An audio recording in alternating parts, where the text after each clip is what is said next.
আসসালামু আলাইকুম। সবাই কেমন আছেন? আশা করি সবাই অনেক ভালো আছেন। আমরাও আলহামদুলিল্লাহ ভালো আছি।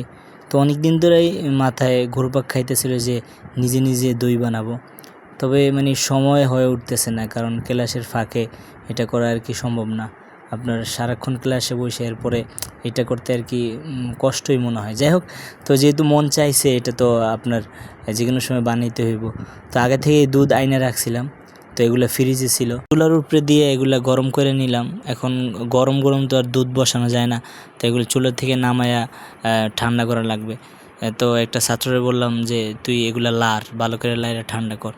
তো এইটার ফাঁকে আরেকটা ছাত্রের দোকানে পাঠাইলাম, যে বললাম যে আরেক দই নিয়ে একটা, কারণ দই দেওয়া ছাড়া তো এটা জমবে না, দই হবে না পরিপূর্ণ। যাই হোক, তো ওরে দই আনতে পাঠাইছি। তো আরেকটারে বলছি আপনার বাটি নিয়ে আসতে।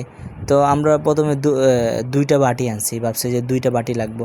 তবে যখন চুলার উপরে দিছি, অনেকক্ষণ জাল দেওয়ার কারণে এটা আর কি অনেকখানি শুকায় গেছে।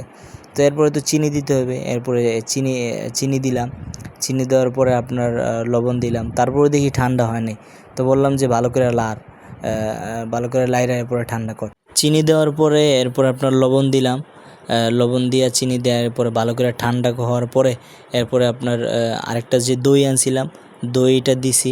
দই দেওয়ার পরে আপনার একটা বাটির মধ্যে দুধগুলা রাইখা ভালো করে ডাইখা আপনার কম্বল দিয়ে, আমার খাটের একটা চিপা কম্বল দিয়ে রাইখা দিছিলাম। তো সকালের অপেক্ষায় ছিলাম। তো সকালে উঠে আপনার দেখি দুধ জমে গেছে, দই হয়ে গেছে।